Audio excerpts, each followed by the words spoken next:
So I'm back and I'm working on a dollhouse miniature project.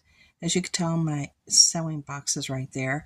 And I found some materials going through one of my storage bags that I keep my things in that I haven't looked at in a minute. And I found a whole bunch of fabric.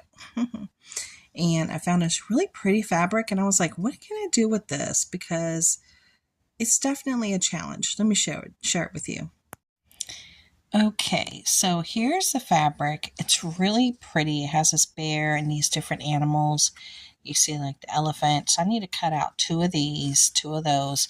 And I had an idea to try to do some pillows for like a kid's room. So I cut these two out already, the best that I could, leaving a little bit of something around it so I can try to connect them. Then I cut out two of the elephants, as you can tell.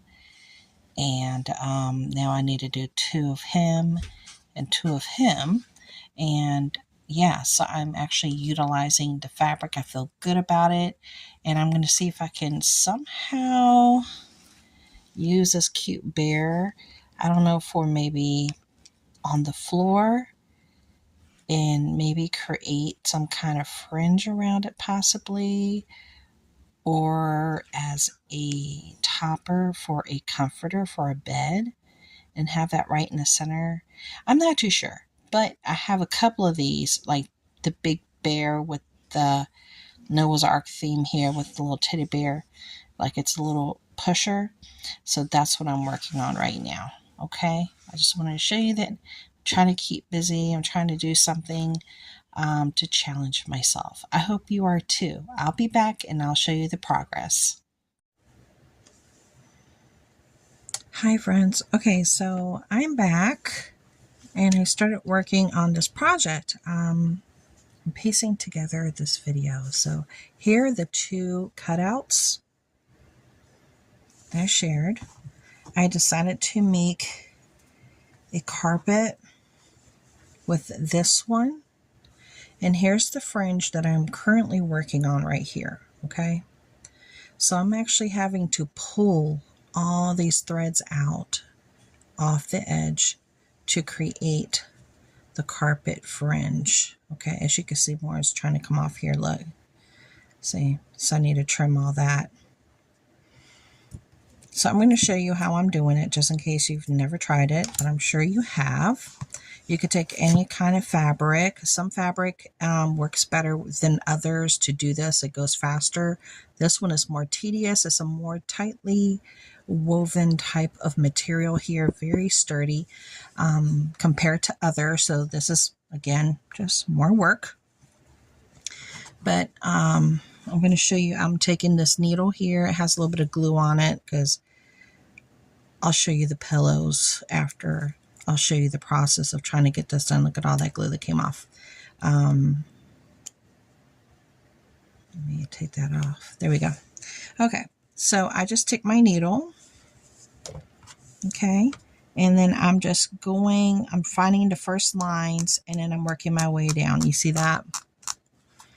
I'm finding the lines of the fabrics and I'm going across and I'm pulling them.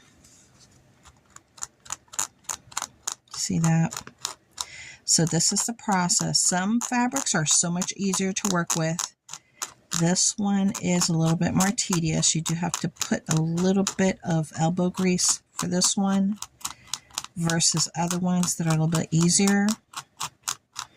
But you see how I'm getting the fringe. See the fringe? I want it a little bit longer. So I'm going to go across it again. And I'm trying to uniformly go across and pick out the right amount. There we go. So I'm trying to follow that line right there to pull it. So I'm trying to pull the woven fabric, the material up to that line, as you can tell, and then some more might come off, which is fine because this is a thicker fringe. But this is how I am making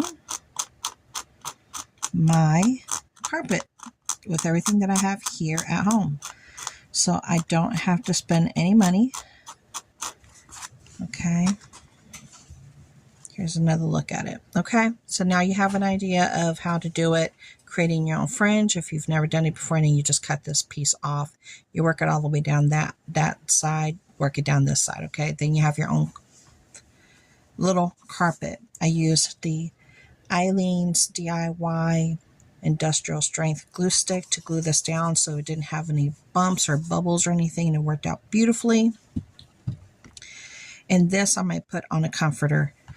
So we'll have like a little, little matching set. And I do have more of this fabric that I can play around with. So here's the pillows from the cutouts that I shared with you. I did use hot glue to piece them together. Okay. Then I stuffed them with, let me show you, where's my, stuff them with this stuffing mix right here. It's just from an old pillow. I keep it in there, and then I used it to stuff these. Yeah, so these are the pillows. Now, one pillow I wanted to, just try a little something different. So I did a little paint around the edge, and I'm not feeling it. I'm glad I only did one, but I only did one side. So I can still use it and, put these in front of it or what have you around the room. And I can even trim this up so you don't see the brown. But I wanted to see what it would look like with the little brown edge. And I don't know if I'm feeling that or not. I don't know. I don't know. I'm kind of not feeling it. Yeah, I don't think I'm feeling it. So I'm just going to trim this up. And hopefully I won't cut off too much of the glue. So then do a very fine trim. There you go. And take off the brown part here. Okay, so this is what I'm working on at this moment. I do have some other things that I am going to be working on today here in my craft room. Yeah, so now I know each time you pull it back, you see like a little bit more brown. Okay, so now I can safely use this, and it'll be okay within that scope with the little pillows on the bed and what have you, right? Super cute. At least I think so. All right. So that's what I'm working on with this that I had started. And now you know what I've done. So you can do this with any fabrics that you have that have a really cool design. Cut them up, take them apart, and use them for other things. I can even try to create this more into like a quilt for a wall or a quilt for the bed and make it more quilty-like. There's lots of different things that you can do. All right. So there you go. Hope you enjoyed this little cute idea for Dollhouse Miniatures. And make sure you come back because I do have more. So until later, guys. Bye.